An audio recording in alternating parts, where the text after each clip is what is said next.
Chag Sameach, everybody. חג שמח, כבודך הרב. חג שמח, Rabbi. Hope everybody had a nice Haggadah and Seder. Okay, ברוך השם. thank God.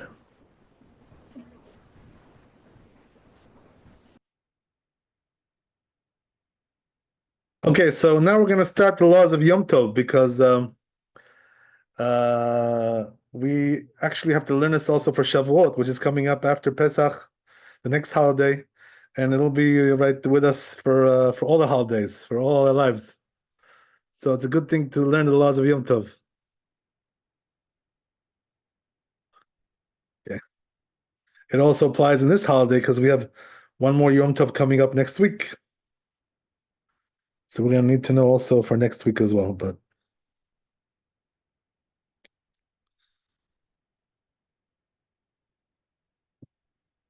okay, very good. So let's see. Into it.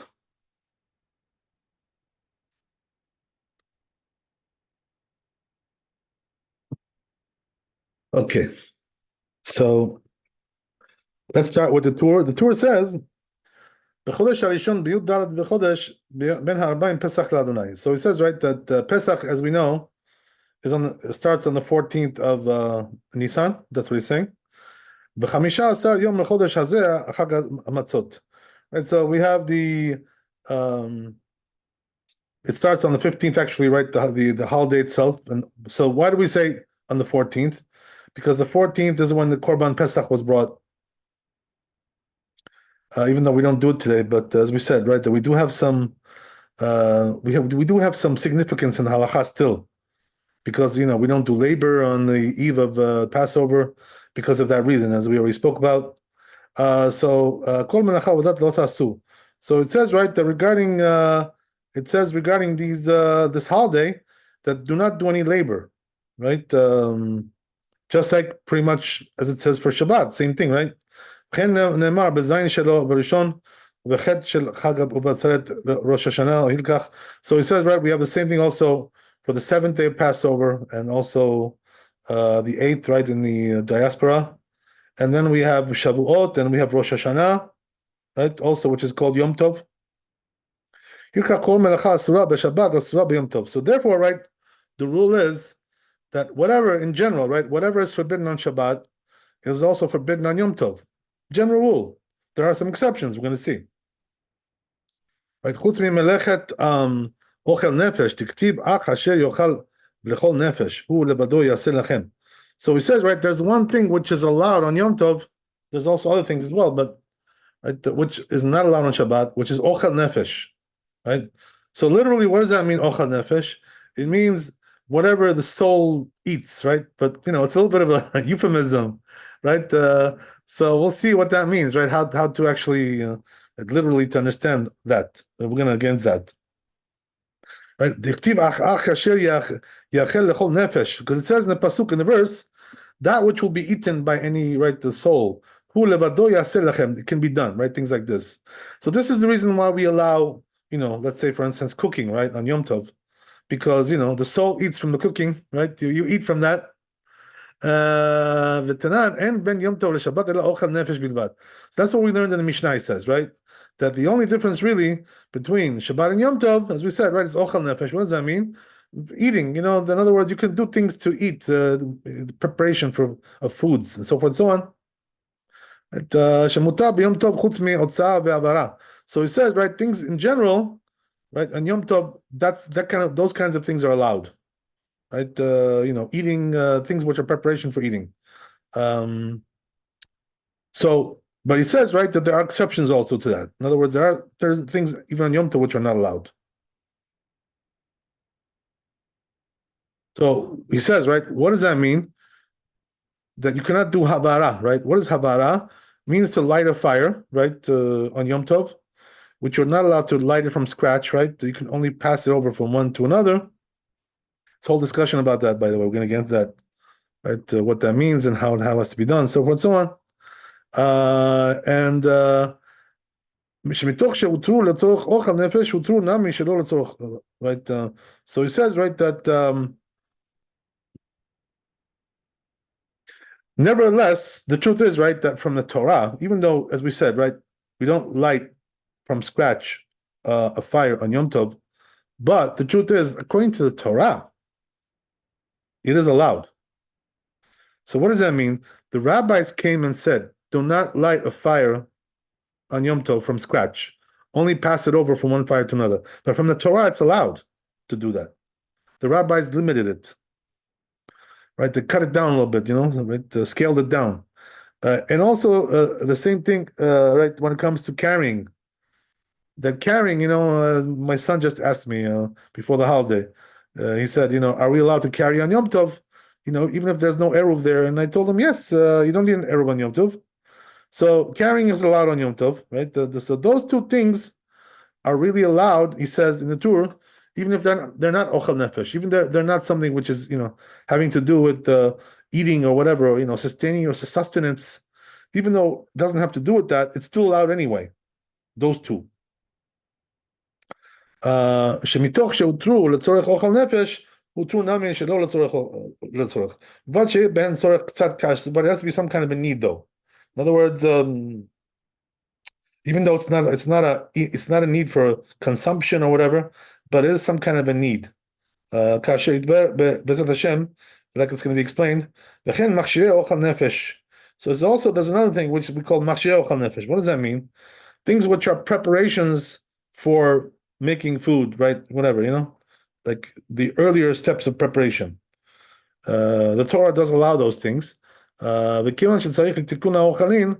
you need that in order to prepare the food, right? Mutar la'asotan b'yom tov. You're not doing yom tov. כגון la'asotan be'etmol, שאי אפשר לעשותן be'etmol. It says that when does that apply?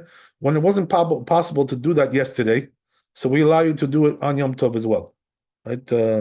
אבל אם היה אפשר לו לעשותן באתמול, if it was possible to do yesterday, the day before Yom Tov, אסור לעשותן ביום טוב, then you're not allowed to do Yom Tov. אבל שאר כל המלאכות אסורות, but other types of labor are forbidden Yom Tov, right? Besides the ones that we just enumerated, more or less. So they're just like Shabbat, ולוקין עליהם, right? And you are lashed on that. In other words, the person who transgresses this is going to be lashed. וקצירה וטחינה ובצירה ובסחיטה, so he says, even though these things, right? He says now he enumerates several types of labors, which is what? Reaping and grinding, right? And also schita, which is like squeezing, something out, like a juice, whatever. These things are, even though the Torah allows them, but the rabbis forbade them, he says.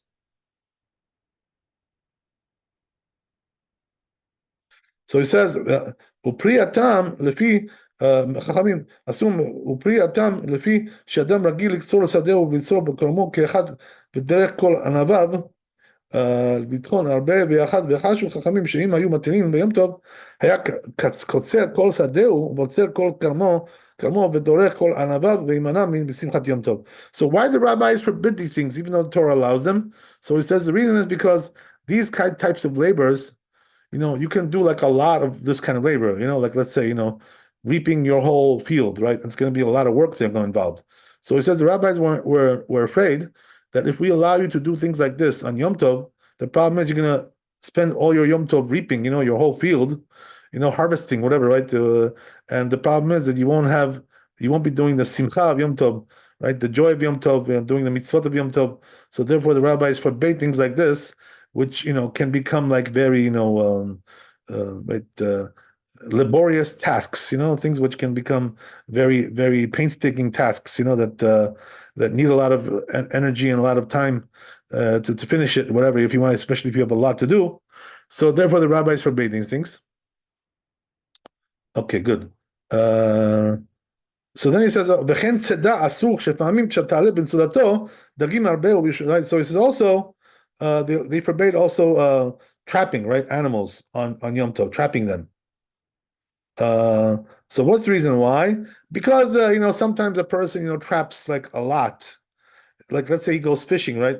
So he puts out the net into the sea, and he catches like lots of fish, right? A large amount. So that, the rabbis didn't want people to be involved in this on Yom Tov, even though the Torah allows it.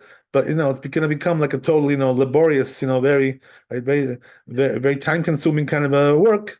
So therefore, the rabbis said, we don't allow that on Yom Tov. So there are certain things that the rabbis forbid on Yom Tov because of concerns like this. This is what the Torah is saying. Okay, very good. So let's see the Bet Yosef on this.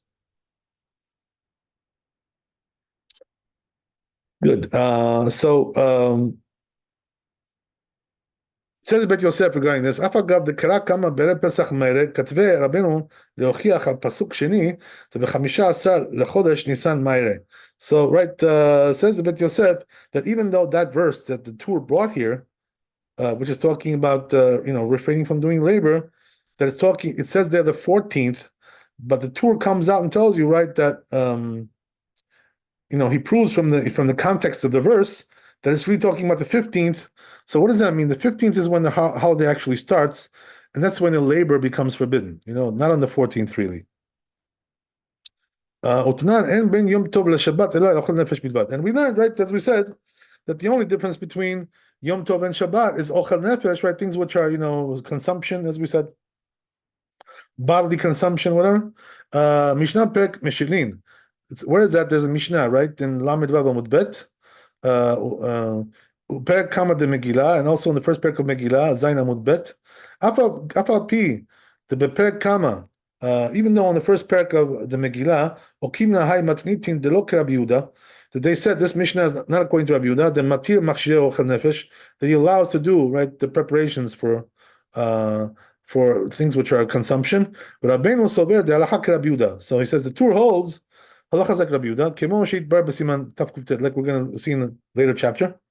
V'perek Meshinin Okimna Lehai Matnitin Kebet Shammai. And also, right, there's another thing which in a different place in the Talmud, it says there that this Mishnah is according to Bet Shammai. Dehiru Bet Hillel Ha'ika Benayu, because according to Bet Hillel, there's also other differences. Chotzar v'asura b'Shabbat, right? That carrying is forbidden on Shabbat. Muteret b'Yom Tov, and it's forbidden on Yom Tov. Mikol makom ratzah Rabbeinu litfos lashon haMishnah. So he says, Rabbeinu the Torah wanted to use the language of the Mishnah. V'tiken divrehem b'katav chutz le'b'yotza v'avara, and he wrote that right, that besides carrying and making a fire, right, and preparations for consumption. He says, even though there are also other differences between Yom Tov and Shabbat. Like we learned in Betzah, Meshilin perot derech aruba, right? For instance, Yom Tov, you're allowed to lower, right, the fruits from the chimney, right, or from the roof on Yom Tov. On Shabbat, you're not allowed to do this because it's a lot of exertion. But he says the Torah here is not going now to mention all the differences, between Shabbat and Yom Tov, because actually they're quite numerous. He's just telling you the main points, right? The main ideas, right? He only mentioned those things which are like total labors, like not rabbinical issues, because rabbinical issues, there's also quite numerous things which are different between Shabbat and Yom Tov.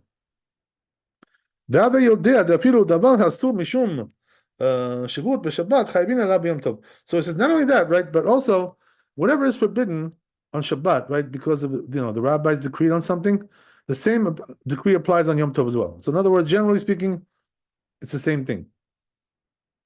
It's not a perek Mishilin, like we learned in this perek, Lamed Vav Amud Bet, Kol shechayavin alav mishum shabut mishum reshut mishum mitzvah b'Shabbat chayavin alav Yom Tov. So as it says, right, that we just said, that's what it says in the Talmud there, that whatever we're, obligated to keep, the rabbinic issues on Shabbat, same thing applies to Yom Tov as well. So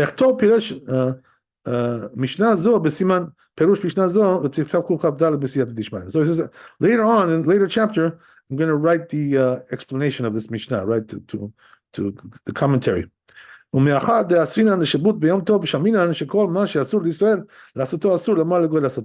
since we say, right, that rabbinic decrees are forbidden on Yom Tov, just like they're forbidden on Shabbat, so therefore that also means, right, included in that as well, is that you cannot tell a goy to do something on Yom Tov that you cannot do yourself.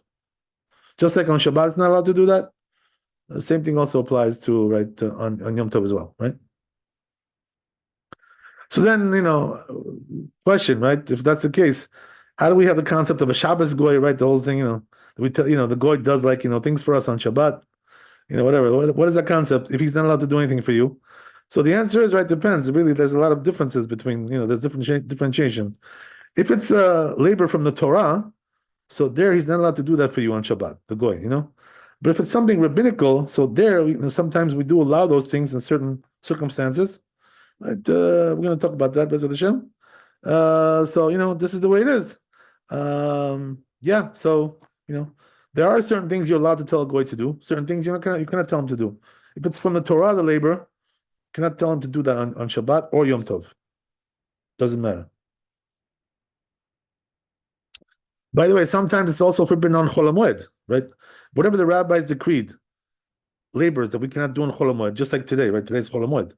So same thing also applies to tell a goy. Right? You're not whatever you can't do on Chol HaMoed, you cannot tell a goy to do it either. Somebody, just asked me, by the way, before the holiday, a friend of mine, you guys know him. He used to come to the class, when we started, whatever. I won't mention his name, but anyway, he's, now moving from one house to another, right? And so he's doing construction in his new house, right? And over there, the question was, can they continue to do the construction and the renovations, whatever, all these things, right? During the holiday, right? So there's a question of doing it on Yom Tov. There's a question of doing it on Chol HaMoed, right? All these things, and also there's Shabbat as well, in between, right? So that was a question. So I didn't want to answer him right away because I wanted to make sure I get the right answer. I looked it up. So guess what I found, right? What I found was that it's forbidden in all these days. In other words, whether it's Yom Tov, whether it's Shabbat, or whether it's Chol HaMoed, you cannot do these things even by way of a goy. So that you have to tell the goy, who's doing your construction, to stop doing it on Chol HaMoed, right? Or also on Yom Tov as well, right? Obviously, all the more so. So you got to tell him to stop, take a break, go take a vacation, right? So it was hard for him to understand that in the beginning, a little bit difficult to fathom that, thing, right? That they have to stop working for 8 days. But what can I do? It's Shulchan Aruch, what can I do? Shulchan Aruch, what can I do, right? So therefore, right, I had to tell him that even on Chol HaMoed, they're not allowed to keep working, on construction, doing construction. So, so because we're not allowed to do construction on Chol HaMoed, and if you can't do it yourself, you cannot tell the goy to do it either. That's the thing. Okay, good. So that's the story, right? Let's go on. Right. So it goes on. Right? שאין בו סכנה, אף על פי שאסור לעשותן על ידי ישראל, אומר לגוי ועושה, אפילו בשבת. So he says, but there are certain things, as we said, right, which we do allow. So one of the things is like this, right, that if you have a sick person, okay, even though he's not dangerously ill, right, he doesn't have like a terminal illness or something like that, right, his life is not in danger, but nevertheless, right, we are allowed to do things for him, certain labors, whatever, that he needs to be done by way of a goy. You can tell a goy to do it. The Jew is not allowed to do the labor, something which is from the Torah, but the goy can do it, for a person who's sick, even though he's not in danger, right? Let's say he just has, a flu, right, or something like that, right? So his life is not really in danger, per se, right, whatever. But he's sick, he's bedridden, so he's sick. He can't take care of himself. So the goy can do things for him. Right, that even on Shabbat, right? What's an example of that? The goy can cook for him, right? Let's say, tell the goy, right? Yeah, can you make some cholent for me? Right? I didn't get a chance to cook it on Friday. I'm sick, So can you do me a favor? Make some cholent, right? So can you imagine the goy will make cholent for you on Shabbat? I mean, that's only if a person is sick, right? As we said, right? Otherwise, you can't do that. You can't tell the goy to make cholent. So, by the way, it's an interesting thing what I'm telling you. Why? Because generally, right, we're not allowed to eat something that was cooked by a goy. You know. So then, how are we eating a cholent that was cooked by a goy? So for the sick person, the rabbis waived that prohibition. You know what I mean? So if he's sick, you can eat that cholent that was cooked by a goy, even though generally we don't allow that. There's all kinds of rules about that. We're not going to get into the details now, right? We're not discussing that. Kavod Harav. So this is allowed on Shabbat, Yom Tov, and Chol Hamoed? Right. Chol Hamoed, you can cook yourself, right? You don't need the goy to cook for you, right? You can do it yourself. No. Right. But in the case of somebody who's sick, bedridden. Yeah, so even a Jew can do it, right, on Chol Hamoed. But on Shabbat, we only allow a goy to do it. Okay. And Yom Tov, correct? Right. Okay. Thank you. The truth is, right, on Yom Tov, as we said, right, you're allowed to cook anyway. So, even the Jew could do it on Yom Tov, right? But there are certain labors, right, on Yom Tov you're not allowed to do. Cooking you are allowed to do, right? That's one thing you're allowed to do on Yom Tov. But things which you're not allowed to do, let's say, for instance, as we said, right, what's a good example, right? Let's say grinding, right? Whatever, something like that. I don't know. Just giving an example, right? So, that a goy can do for you, even though you couldn't do it yourself in certain cases. It really depends on the case, right? But whatever, right? I'm just giving you an example of that. Or let's say, for instance, I remember there was one case, that I had a few years ago. Same guy, by the way, that asked me about his house, right? Same guy had a question a few years ago regarding something interesting, right? That he had, a son from an earlier marriage that he had, right? And he lives, now he lives with his mother. So the thing is that he has custody on the holidays, right? To take his son, whatever. So Rosh Hashanah was one of those days, that he has custody, right? To take his son, whatever. But the problem is, that he's not allowed to take him, until the holiday starts or something like that, whatever. So the question was like this, he says, can I send a cab, a goyish cab, to bring my son on Yom Tov with a car, So the truth is, I told him, I said, if you pay him in advance, there's no payment involved. So then it would be allowed. Why is that? Because you're telling a goy to do something which is only rabbinically forbidden.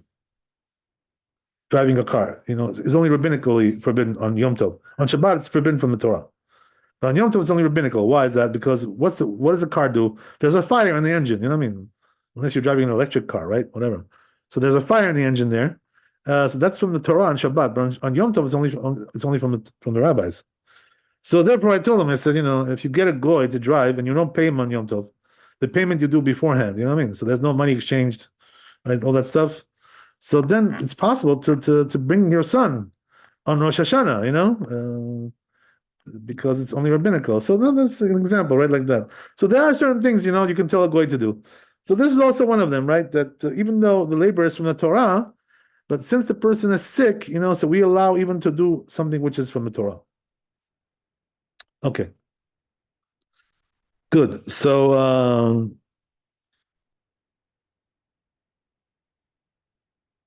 I remember I might have to tell you something funny about that, When I posted this, on the internet, I got a lot of slack from people, who thought that I was crazy. So I remember I was getting like harassed by people, they were harassing me. So in the end, I proved it to them, I gave them all the sources, because they didn't believe what I was saying. They thought I was crazy, whatever. So what they didn't know is that, first of all, they didn't realize that lighting a fire in Yom Tov, even from scratch, right, is only forbidden from the rabbis. It's not from the Torah. They probably thought it's from the Torah. That's one thing, But another thing is, they thought it was something like taboo, like a taboo thing. What does that mean? It's taboo, to have like somebody being driven on Yom Tov, whatever, right? It's like, it's in their mind, it's like a taboo subject. You can't talk about it. You can't speak about it. You can't do that. It's nonsense. All that is nonsense. I'll tell you, the truth is, that I remember Maran, my Rabbi, Ovadia, he even told us a case, even something much stronger than that, much more severe, that he allowed. There was this guy living in New Jersey, some Syrian guy, some Syrian Jew. He was far from his, synagogue. He was not close, so he couldn't walk there on Shabbat. It was not walking distance. So he even allowed, the goy to come pick him up on Shabbat and drive him to shul. There was a special heter that he gave him. Usually we don't allow that, but in his case he allowed it, whatever. But what I'm trying to say is right that the rabbi allowed something much more severe than what I allowed. So if they're giving me slack, they should be giving also slack to the rabbi as well. Okay, tell you. That's what happens when you don't know. When you don't know, sometimes you get out of hand a little bit. You lose control. Whatever. But you have to come back down to earth. Be realistic. Whatever. So anyway, right, that's the story. So let's go on a little bit. And he goes on, מה שכתב רבנו חוץ מרצה והרע, שמתוך שהותר לצורך אוכל נפש, הותר נמי שלא לצורך. So then, right, he brings the tour, which said that, when it comes to two things, right, lighting a fire and, carrying, that's even allowed for things which are not, for consumption. The parak kama de Betzah, where's the source of that? In Betzah, Bet Amud Aleph, in the first parak there, Tanan, Bet Shammai omrim, en motziin lo et hakatan velo et halulav. So Bet Shammai says, right, you cannot carry on Yom Tov. Velo et sefer Torah l'reshut harabim, you cannot carry into the public domain. But Bet Hillel allows, right? ומפרש בגמרא, דפליגי דבתוך שהותרה ההוצאה לצורך, הותר נמי שלא לצורך. So he says, right, that what's the argument between Bet Hillel and Bet Shammai? That the Bet Shammai says you're not allowed to do this because because it's not really such a need, But Bet Hillel says that since it was allowed to do things which are needed, it was also allowed to do things which are not needed to carry, So the Bet Hillel itlehu mitoch Bet Shammai letlehu lebtoch. So Bet Shammai is stringent about this. Ve'aminan tu hatam del Bet Hillel ki hechid yaminan mitoch שהותר לצאת לצורך, הותר למין שלא לצורך, הכי נמי ימינן בתוך שהותר להבהרה לצורך, הותר למי שלא לצורך. So what does that mean, right? The same thing also applies, he says, according to this opinion, according to Bet Hillel, it also applies to the issue of lighting a fire. So what does that mean? That since it was allowed, for the sake of consumption, right, for cooking, whatever, food, it was also allowed for other purposes as well. Rambam says also this in the first parak of Yom Tov. כתב הרב מגיד, המכוון אצלי בדת רבנו, המכוון אצלי בדת רבנו, כך הוא שכל המלאכה שחייבים עליה בשבת, ואותה מלאכה היא שלא לצורך אכילה. So the rule is like this, right? That that labor that we're liable on Shabbat, and it's for the sake of eating. אם עשה אותה ביום טוב, לוקה, חוץ מן ההוצאות והעברה. So he says, if he did it for Yom Tov, he's going to be lashed, except these two, right, as we said, which is carrying and lighting a fire. שאינו לוקה, he's not lashed on those two. Right? ואפילו עשן שלא לצורך, even if he did it for something which is not really a need, right, אכילה, not for eating, right, not for consumption. פירש מלאכה שיש שלא לצורך אכילה, יתבהר בדברי רבנו שכולל כל המלאכה שאינה נעשית באכילה.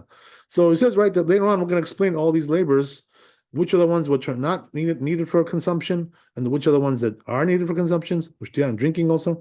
אם כן, היה מן הדין שיהיו העברה והוצאה נסרים כמו כתיבה והריגה. So he says, really, logically speaking, if that's the case, even these two labors should have been forbidden, just like, when it comes to writing or to weaving. But the rule is, right, that since it was allowed for the sake of consumption, it was also not allowed for other things as well. So he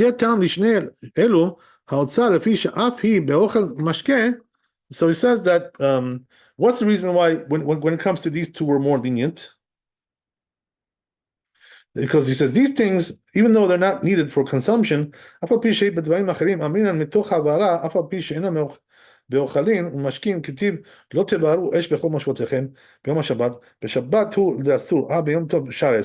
darshan, right, they extrapolate from the verse like that. Why is that? Because it says, right, in the verse that you shouldn't light a fire on Shabbat. So they learned from there, the rabbis, on Shabbat you cannot, but on Yom Tov you can. Right? So you see from there that from the Torah it's allowed to do so. ודרשו לפי שביום השבת מיותר הוא דהה בשבת מהרה קרא לאל מיניה וביום השביעי, right? So he says, because really on Shabbat, right, that verse is superfluous, so therefore they take it to be alluding to the issue of Yom Tov. וביום השביעי. אבל שאר מלאכות שאינן לצורך אכילה, but he says when it comes to other labors, besides the two that we mentioned, right, carrying and a fire, right, so, and they're not for the sake of eating, for instance, like writing and destruction, demolition, right, variga and weaving, right, those things they have nothing to do with eating. And also building, right, as we said, right, building is a problem, construction, right, that's what we talked about. He says even if you do that for the sake of eating, you're still going to be lashed, because that was never allowed for any purpose. But when it comes to other labors which are for the sake of eating, for instance, like slaughtering and baking, right? Even if you did them not for the sake of eating, he's not going to be lashed. Like it's going to be explained in this chapter. So what does that mean? If you cook something, let's say for a goy, right, on Yom Tov, or you did it, or let's say you did it for the weekday, right? You cooked on Yom Tov for the sake of the weekday, which is the next day, the day after. He's not lashed. So what does that mean? It's only rabbinically forbidden, these things, right? So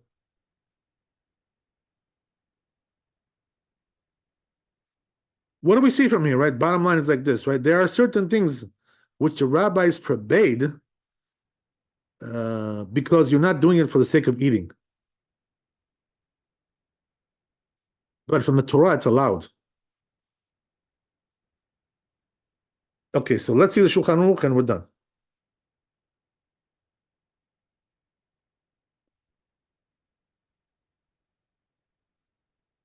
Okay, says Shulchan Aruch.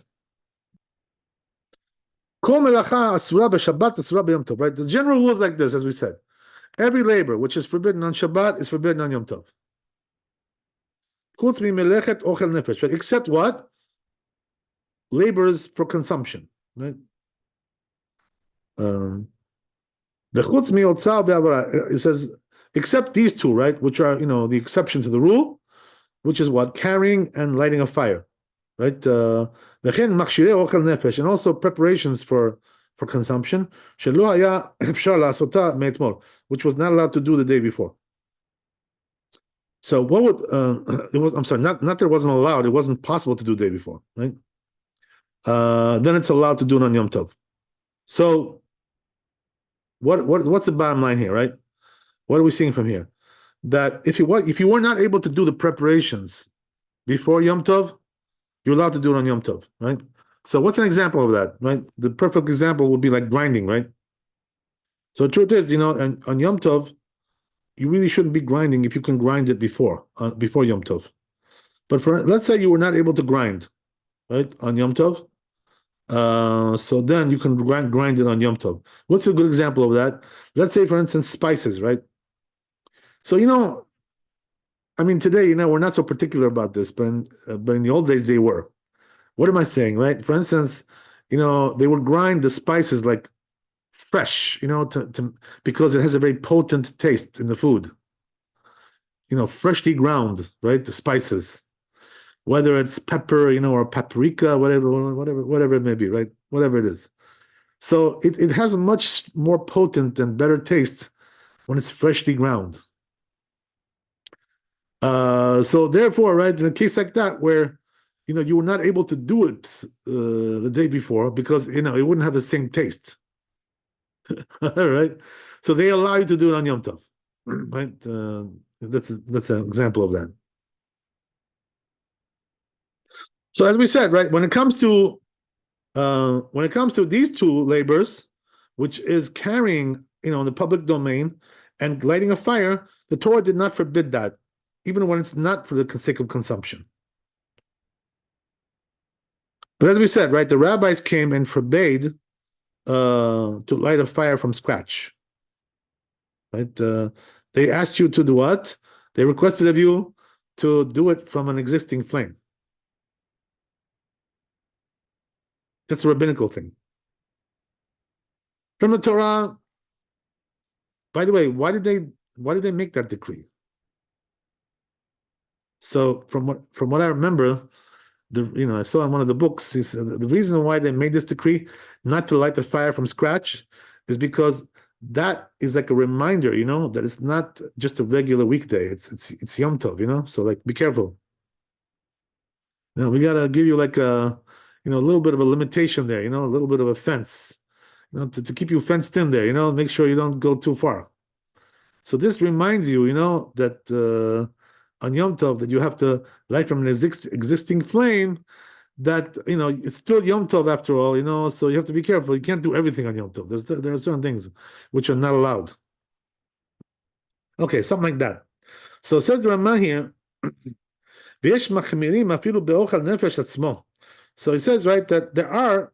So he brings a different opinion here, right, which says that there even there are those that are stringent about something which is also for consumption. As long as we said, right, the taste is not harmed by that. So in other words, if you can make something, before Yom Tov, right, and that the taste will not be more harmed, it won't taste inferior to what you made on Yom Tov. So there, right, some are machmir to do it before. But it says, Im lo asao be'erev Yom Tov, v'yesh bo tzorech Yom Tov, mutar lasato shinui, right? So it says the Ramah here that even the stringent opinion, which doesn't allow that, right? If he says he was not able to do it on before Yom Tov, and there is a need for Yom Tov to do that, so you're allowed to do it with a shinui, right? What is a shinui? Like abnormal manner, right? That's the way we allow that. So this way, it's more lenient when you're doing the abnormal manner. Okay, so that's the story right here in the Shulchan Aruch here. Okay. Let's see what else we got here.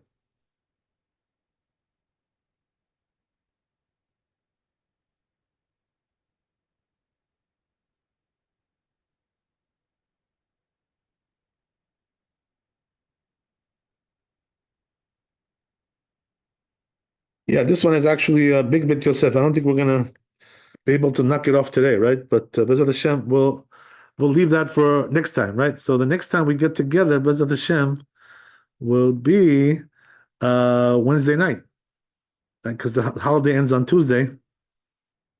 Unless you're living in Israel, right? I don't think any of us are. So it's going to be ending on Tuesday night. So Tuesday night it'll be too late. By the time we get home from shul, whatever, it'll be too late to do the class. So B'ezrat Hashem, we'll do it Wednesday night, and we'll continue from there. So I wish you a great holiday. B'ezrat Hashem, Chag Sameach. Tizku Hashem Yabot Neimot B'Tovot, right? Have a great, and also B'ezrat Hashem, Shabbat Shalom. And we'll see you Wednesday night, B'ezrat Hashem. Big. Chazak u'Baruch. Kavod Harav, thank you so much. God bless. All the best. Much. Bye-bye.